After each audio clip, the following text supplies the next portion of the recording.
नमस्कार, मैं हूं प्रकाश चंद्र होता। अजीत जोगी को लेकर जितनी भी बातें की जाए छत्तीसगढ़ में कम है। कोई उनकी प्रशासनिक क्षमता की बात करता है, कोई उनकी राजनीतिक चाल की बात करता है, उनकी राजनीतिक रणनीति की बात करते हैं। आज हम बात कर रहे हैं उनके सुपुत्र अमित जोगी का एक बयान, जिसमें उन्होंने कहा है कि वो मरवाही चुनाव में बीजेपी को समर्थन देंगे। आखिर क्यों ऐसा कह रहे हैं, आइए सीधे उन्हीं से ही सुनते हैं, उनके बयान को सुनते हैं, फिर जाएंगे हम चर्चा में। मेरे विधायक दल के नेता श्री धर्मजीत सिंह जी और श्री राजेंद्र राय जी ने जानकारी दी कि उन्होंने भाजपा के प्रत्याशी डॉक्टर गंभीर सिंह जी का समर्थन करने का निर्णय लिया है।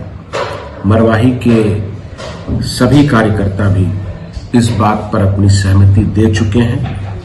मेरी खुद भाजपा के किसी नेता से आज तक इस संबंध में सीधा संवाद नहीं हुआ है, पर मैं अपनी पार्टी के नेताओं की इस राय से सहमत हूं। मेरा अपना मानना है कि वैचारिक रूप से क्षेत्रीय दल और राष्ट्रीय दल में स्थायी समझौता संभव नहीं है, किंतु वर्तमान परिप्रेक्ष्य में जब कांग्रेस ने मेरे स्वर्गीय पिताजी श्री अजीत जोगी जी के अपमान को अपने प्रचार का मुख्य केंद्र बिंदु बना लिया है, मेरे परिवार को छल पूर्वक चुनाव के मैदान से बाहर कर दिया है, तो ऐसी परिस्थिति में मुझे मेरे पार्टी के वरिष्ठ नेताओं का यह निर्णय स्वाभाविक लगता है। आप इस बातों को सुन लिए, सीधे तौर पर कह रहे हैं कि हम सपोर्ट करेंगे किससे? बीजेपी को। कांग्रेस लगातार यही आरोप लगाती रही है, ये बी टीम है बीजेपी की। आखिर सच्चाई क्या है? और उससे बड़ी बात, 3 तारीख को मरवाही में चुनाव है, कल आखिरी दौर है, चुनाव का आखिरी क्षण है प्रचार के लिए, और जो वोटर है वो किसकी ओर जाएंगे, इसी बात की हम तर्जमा करेंगे, इसी बात को लेकर चर्चा करेंगे, समझने की कोशिश करेंगे आखिर जोगी कांग्रेस, बीजेपी और कांग्रेस इसमें क्या रुख रखते हैं। आज हमारे साथ है 3 वरिष्ठ मेहमान। भगवानू नायक वकील है, साथ ही जोगी कांग्रेस के प्रखर प्रवक्ता भी है। भगवानू जी, आपका बहुत बहुत स्वागत है। केदारनाथ जी गुप्ता बीजेपी के बड़े नेता हैं, आरएसएस से जुड़े हैं और साथ ही अच्छे से जानते हैं जोगी जी की राजनीति को। और कल जैसे हमने यही सवाल पूछा था, रमन सिंह बात बात क्यों कह रहे हैं कि जिस जोगी परिवार का अपमान हुआ है उसका बदला लेना है। केदार जी, हम आपसे भी चर्चा करेंगे, साथ ही सुशील आनंद शुक्ला कांग्रेस के बड़े कद्दावर प्रवक्ता है, मुख्य प्रवक्ता है, आपका बहुत बहुत स्वागत है। सुशील जी, चर्चा की शुरुआत भगवानू नायक से करूंगा। भगवानू जी, क्या ये मान लिया जाए, कल हमने आप ही के साथ बैठे थे और यही सवाल उठ रही थी, ये मुलाकात एक बहाना है, क्या वो प्यार का सिलसिला पुराना था? क्या था उसको भगवानू जी, जो कल डॉक्टर रमन सिंह और धर्मजीत सिंह की मुलाकात होती है, उसके बाद ऐलान होता है कि हम समर्थन करेंगे बीजेपी को। भगवानू जी।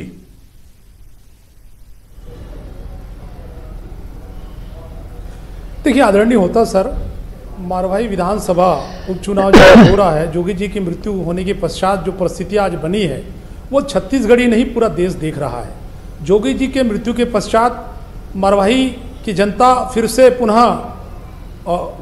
जोगी परिवार को उनके हाथ में नेतृत्व देना चाहती थी। माननीय नेता अमित जोगी जी, ऋचा जोगी जी वहाँ से चुनाव लड़ना चाहते थे, लेकिन किस तरीके से आज उनके लोकतांत्रिक अधिकारों का हनन किया गया, उनको चुनाव के मैदान से बाहर कर दिया जाता है। आप स्कूटनी के एक दिन पहले ऋचा जोगी के जाति प्रमाण पत्र को निलंबित कर दिया जाता है, अमित जोगी जी के जाति प्रमाण पत्र को रद्द किया जाता है। और इतना ही नहीं, स्वर्गीय नेता अजीत जोगी जी छत्तीसगढ़ के प्रथम मुख्यमंत्री रहे, जिन्होंने छत्तीसगढ़ के लोगों की आवाज को उठाया, मजदूर, किसान, दलित, दबे कुचले सभी वर्गों का सम्मान किया।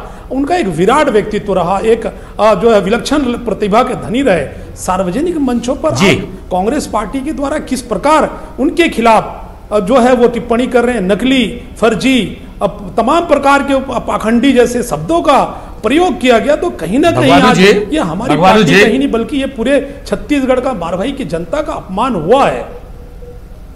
जी बिल्कुल, ये जो आप कह रहे हैं कि फर्जी आदिवासी, ये बात सबसे पहले अगर कोई उठाया था वो बीजेपी था।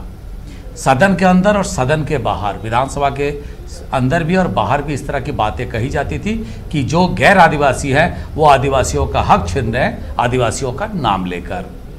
फिर संत कुमार नेताम की बात करें, नंद कुमार साय की बात करें, समीरा पैकरा की बात करें, शिवरतन शर्मा की बात करें, बृजमोहन अग्रवाल की बात करें, कहीं ना कहीं किसी ना किसी फोरम में ये लोग पिटिशनर रहे हैं और सौभाग्य से या दुर्भाग्य से ये सारे लोग बीजेपी से हैं।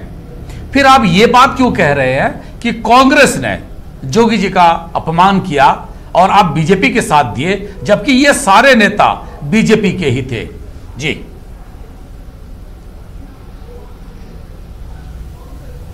देखिए, भारतीय जनता पार्टी ने निश्चित रूप से जोगी जी की जाति को एक मुद्दा बनाया और उस पर वो लगाए तमाम फोरम में। लेकिन मैं इस मंच के माध्यम से, आपके टीवी चैनल के माध्यम से दावे से कह सकता हूं कि कभी भी भारतीय जनता पार्टी के नेताओं ने ऐसे अपशब्द का प्रयोग नहीं किया।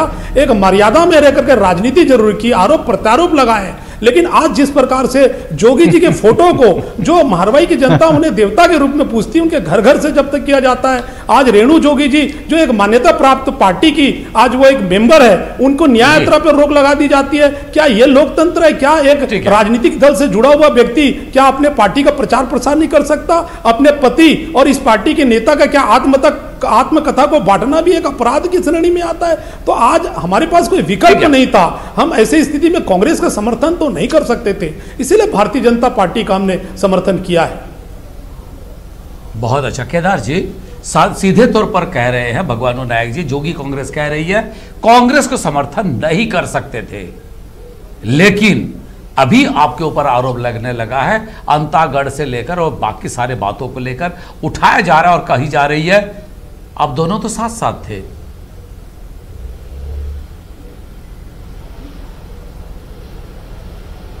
देखिए, सीधी बात है होता साहब, मैं एक बात कहना चाहूंगा कि यही कांग्रेस पार्टी है जिसके प्रथम मुख्यमंत्री छत्तीसगढ़ के आदिवासी समाज से अजीत जोगी जी बन रहे हैं, ऐसी घोषणा राष्ट्रीय नेतृत्व ने किया था और उन्हें लगातार आदिवासी सीट से कांग्रेस ने ही लड़ाया। और आज कांग्रेस ही कहती है कि वो फर्जी है, पाखंडी है, तो आखिर कांग्रेस का चरित्र क्या है, इसे आदिवासी समझ गए। आदिवासी जनता को ऐसे प्रलोभन देकर और उनका वोट लूटना ये कांग्रेस की संस्कृति रही है, ये कांग्रेस पार्टी समझ गई है, पहली बात। दूसरी बात, ये ए टीम और बी टीम जो बार बार कहते हैं, क्या उनको ये समझ में नहीं आता कि पिछले विधानसभा चुनाव में अजीत जोगी की पार्टी जहां चुनाव लड़ी वहां भाजपा भी लड़ी, तो ये ए टीम बी टीम क्या है? क्या इनको राजनीति में और कुछ समझ में नहीं आ रहा? क्या इनके आंख के सामने खाली किसी भी एक बड़े नेता को गाली देना और अगर कुछ वो बड़े नेता की कोई पार्टी ये कहती है उसको गाली दिया जा रहा है तो उसे बी टीम कहना? क्या छत्तीसगढ़ के राजनीतिक चरित्र को यहीं से शुरुआत करना चाहते हैं वो लोग? क्या इस प्रकार कीचड़ उछालें और उनको कोई कुछ न कहे? आपने ही तो बनाया था ना आदिवासी प्रथम मुख्यमंत्री अजीत जोगी को, कांग्रेस पार्टी ने, हम लोगों ने तो नहीं बनाया था। अरे चुनाव लड़िए और एक एन चुनाव के समय जिला स्तर समिति जिसको हाई कोर्ट ने चला, विशेष समिति बनी और जिला चुनाव एक जिला समिति बनती है और वो प्रमाण पत्र को रद्द कर देती है। और चुनाव के समय 2 साल से क्या कर रहे थे? क्या अचानक जरूरत पड़ गई? हम कहते तो कहते हो बी टीम। अरे क्या लोकतंत्र में और किसी व्यक्ति की बातचीत करने के लिए क्या कोई छत्तीसगढ़ में स्वतंत्र नहीं है? आप सरकार में बैठ गए तो जो मर्जी पड़े बोलो, जहां बोले वहां बोलो और जो मर्जी पड़े वो करो। भारतीय जनता पार्टी निश्चित रूप से अगर न्याय यात्रा रेणु जी निकालती है तो हम कहते हैं उन्हें न्याय मिलना चाहिए। ठीक है, ठीक है। केदार जी एक बात कहूं, मेरे मन में आया, पत्रकार बनना बड़ा आसान है, प्रवक्ता बनना बहुत ही कठिन है। जब तक जिस पार्टी को कल तक आप विरोध कर रहे थे आज उसके लिए भी आप आर्गुमेंट ढूंढ रहे हैं। और सुशील जी कल तक जिसको डिफेंड करते थे, जिसके बचाव में आते थे, आज शायद उनका विरोध करें। सुशील जी, जो बातें भगवानों जी ने कही है, जो बातें केदार जी ने उठाए हैं, क्या कहेंगे आप? जी आप लोग मौका पर जी दोनों का जवाब देना है तो उस हिसाब से मुझे मेरे हिस्से में समय थोड़ा सा। देखिए आदरणीय होता जी, कम समय में अपनी मारवाही में भारतीय जनता पार्टी, देखिए आदरणीय होता जी, मारवाही में भारतीय जनता पार्टी अपना चुनाव नहीं संभाल पा रही है, इसीलिए उसने पेटी कॉन्ट्रैक्टर के तौर पे अमित जोगी को डिप्यूट किया है, पहली बात। दूसरी बात, जो इन लोग बार बार स्वर्गीय अजीत जोगी जी के अपमान की बात कर रहे हैं अमित जोगी जी और विशेष तौर पर डॉक्टर रमन सिंह जी। अजीत जोगी का अपमान तो हमने तो अजीत जोगी जी ने अपना सर्टिफिकेट बताया था, उसके आधार पर उनको छत्तीसगढ़ का पहला मुख्यमंत्री नियुक्त किया कांग्रेस आला कमान ने। कांग्रेस ने उन्हें राष्ट्रीय अनुसूचित जनजाति हमारा जो सेल है उसका चेयरमैन बनाया, लेकिन जब उनका सर्टिफिकेट उनके पास में नहीं था, स्वाभाविक तौर पर जब उनका उस वर्ग के नहीं है तो कौन उनको उस वर्ग का मानेगा। दूसरी बात, आज अजीत जोगी का सबसे ज्यादा अपमान किसने किया? अजीत जोगी का सबसे ज्यादा अपमान तो भारतीय जनता पार्टी ने किया था। 2003 में के चुनाव में ऐसा कोई अखबार नहीं था, ऐसा कोई टीवी चैनल नहीं था जिसमें इन्होंने अजीत जोगी को नकली आदिवासी नहीं घोषित किया था, जिसमें बड़े बड़े विज्ञापन जारी करवाए थे। 2008 के विधानसभा चुनाव में अत्याचारी बोले थे होता जी, फोटो छापे थे और 2008 के चुनाव में 2008 के चुनाव में इन्हीं अजीत जोगी का अपमान करवाया था। तब आज अजीत जोगी जी के स्वाभिमान और अपमान की बात करते हैं। अजीत जोगी जी का जीते जी सबसे ज्यादा अपमान तो अमित जोगी जी ने करवाया। यदि अजीत जोगी जी के धवल राजनीतिक चरित्र में कोई दाग लगा था तो जग्गी हत्याकांड का लगा था। किसके कारण हुआ था? अजीत जोगी के ऊपर में जो दाग लगा था विधायक खजीदी कांड का, उसके पीछे कौन था? अजीत जोगी के ऊपर में जो दाग लगा अंतागढ़ का, उसके पीछे कौन था? अमित जोगी जी जीते जी अजीत जोगी ये सब तो पुरानी बातें हो गई है। भारतीय जनता पार्टी का सर, वो तो इतिहास के पन्ने में के बाद आज जब वो नहीं है दुनिया में, तो भारतीय जनता पार्टी का समर्थन करके अमित जोगी अपने पिता स्वर्गीय अजीत जोगी का अपमान कर रहे हैं। और इसके बाद हम सीधे छत्तीसगढ़ की जनता देख रही है किस प्रकार भारतीय जनता पार्टी के हितों का संवर्धन करने के लिए छत्तीसगढ़ जनता कांग्रेस का गठन अमित जोगी एंड कंपनी ने किया था। और 2018 के चुनाव में कांग्रेस को रोकने का प्रयास किया। छत्तीसगढ़ की जनता ने भारतीय जनता पार्टी को दिखाया और भारतीय जनता पार्टी 15 सीट पर सिमट गई। छत्तीसगढ़ की जनता ने छजका को केदार जी, यदि क्या इसको सुशील एक सेकंड नहीं हुआ था तो छजका 5 सीट भी नहीं जीती।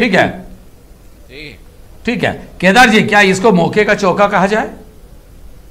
आपने समर्थन भी ले लिए, धन्यवाद भी कह दिया और मरवाही में आपने जोगी परिवार का बचाव भी कर रहे हैं।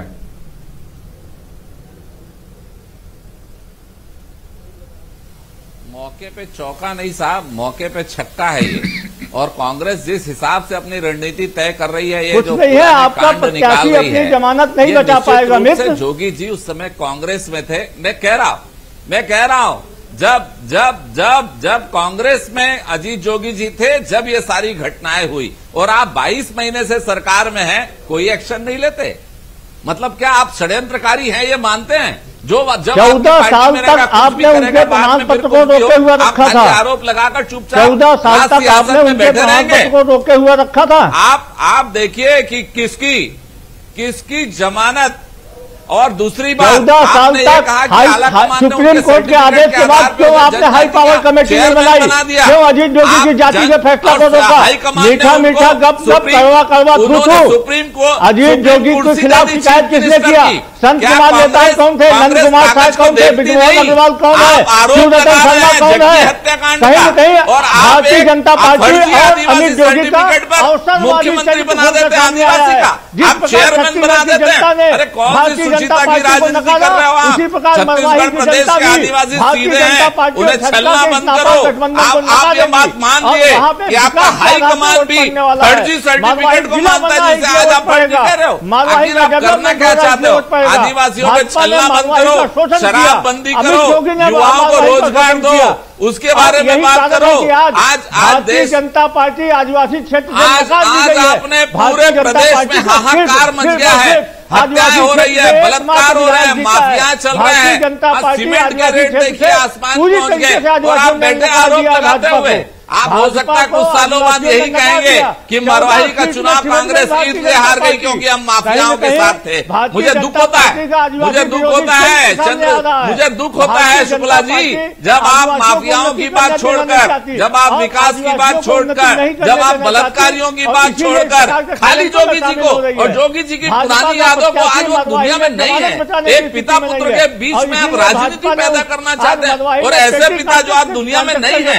आखिर जोगी जी छत्तीसगढ़ के राजनेता थे, और आसान व्यक्तित्व तो नहीं था कि आप जो मन में आरोप लगाए कहें। सारी आरोप जो आप लगाए हैं कोर्ट में चले और आज जोगी जी नहीं है। क्या आज भी आपको ऐसा बोलना चाहिए? मुझे बड़ा दुख है सुशील आनंद शुक्ला जी, आप मुख्य प्रवक्ता हैं कांग्रेस पार्टी के और एक दिवंगत व्यक्ति जो आपकी पार्टी में चेयरमैन रहे जनजाति के, उनके बारे में अगर आप ऐसा आज कह रहे हैं जब वो इस दुनिया में नहीं है, इससे बड़ा और अपमान क्या हो सकता है? कांग्रेस पार्टी का चरित्र सामने है। केदार जी, सुशील जी एक सेकंड, नहीं एक सेकंड सुशील जी, ठीक है सुशील जी और केदार जी एक सेकंड। भगवानू जी, मुख्यमंत्री जी भूपेश बघेल ने आज आरोप लगाए हैं कि रमन सिंह अजीत जोगी के जरिए ही 15 साल तक छत्तीसगढ़ में सत्ता पे काबिज रहे। आज की जो बीजेपी को समर्थन है जोगी कांग्रेस का, इसी से यह बात स्पष्ट हो जाता है। जोगी कांग्रेस का उसमें क्या कहना है?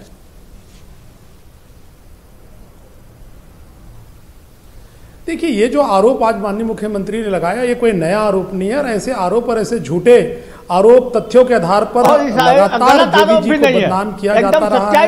लगातार उनके ऊपर जो आज जो उंगली उठाई है, यही कारण है कि आज भारतीय जनता पार्टी को समर्थन किया गया। इस प्रकार के आरोप, इस प्रकार के गलत बदनाम करने की रणनीति बनी है और कांग्रेस पार्टी ने अपने पैर में कुल्हाड़ी मारी है। कांग्रेस पार्टी अपने पैर में कुल्हाड़ी मारी है। सुशील जी, कारण है मुझे सुशील जी, क्या पता जोगी कांग्रेस के कौन सा हिस्सा कांग्रेस में जाए, तो कम से कम भगवानू जी को तो बोलने दीजिए, कम से कम भगवानू जी को तो बोलने दीजिए सर। क्या पता कौन सा हिस्सा आपके पार्टी में आए। भगवानू जी अपनी बात रखिए, बिल्कुल अपनी बात रखिए। भगवान देखिए आदरणीय होता सबका स्वागत है। कांग्रेस तो विशाल हृदय की पार्टी है। भगवान जी अभी यही घोषणा कर दे, स्वागत है उनका। देखिए, संभव नहीं है। मैं जोगी जी से उनके विचारों से प्रभावित हूं। वो दबे कुचले पिछड़े लोग, आप भटकिए मत, आप भटकिए मत, वो आपको भटका देंगे। में बात करें, आप अपनी बात रखिए। अरे नहीं भाई, अरे देखिए नेता तो चले गए, सामुदायिक तत्वों के साथ चले गए। भारत की जो संस्कृति है वो सुशील जी एक सेकंड, सुशील जी, अरे भगवानू जी वकील है भाई, उनके बात तो रखने दीजिए। सुशील जी, भगवानू जी वकील है भाई, उनको अपने बात तो रखने दीजिए, उसके बाद फिर हम बात करेंगे। जल्दी भगवानू जी। आदरणीय मेरे बड़े भाई सुशील आनंद शुक्ला जी जोगी जी के काफी करीबी रहे हैं और काफी वरिष्ठ हैं, हमसे ज्यादा अनुभवी है राजनीति में भी, और हम लोग काफी जोगी जी के बारे में उनसे सुनते रहते थे। एक महान व्यक्तित्व थे, आज हम उनसे जुड़े से हैं। देखिए, मेरा एक ही कहना है कि भारतीय जो संस्कृति है, एक दुश्मन भी अगर वो मृत हो जाता है तो उसके बारे में कम से कम सम्मान के शब्द बोला जाता है, और सम्मान नहीं तो कम से कम जब भी किसी का दिवंगत होने के बाद उनके बारे में अपमान का शब्द इस्तेमाल नहीं होना चाहिए। ये सही में भारतीय संस्कृति है। एक बात मैं कह दूं, केदार जी, सुशील आनंद जी शुक्ला और भगवानू जी नायक, समय हमारे पास आज इतना ही है। केदार जी, मैं क्षमा चाहूंगा, आपको इससे ज्यादा समय नहीं मिल रहा है हमको, लेकिन किसी और दिन हम इसको आगे भी बढ़ाएंगे और चर्चा भी करेंगे। आज इतना ही समय है। एक बात तय है, जो हमारे कांग्रेस पार्टी में जो मंत्री रह चुके हैं या मंत्री हैं, उन लोग बार बार इस बात को कहते थे, मरवाही में जो जोगी जी के वोटर हैं वो किसकी तरफ जाएंगे। टीएस सिंहदेव ने इस बात की बात जिक्र किए थे, कहा था कि जो जोगी के समर्थक है वो जिधर जाएंगे जीत उसी की होगी। और अमित जोगी अनाउंस कर रहे हैं कि वो सपोर्ट करेंगे बीजेपी को। लेकिन महाभारत की वो बात याद करें तो कृष्ण एक तरफ थे और उनके सारे सेना एक तरफ थे। पता नहीं ये महाभारत के जैसा होगा या कैसा होगा मरवाही का, लेकिन दोनों पार्टी बीजेपी और कांग्रेस कोई मौका छोड़ना नहीं चाहते हैं।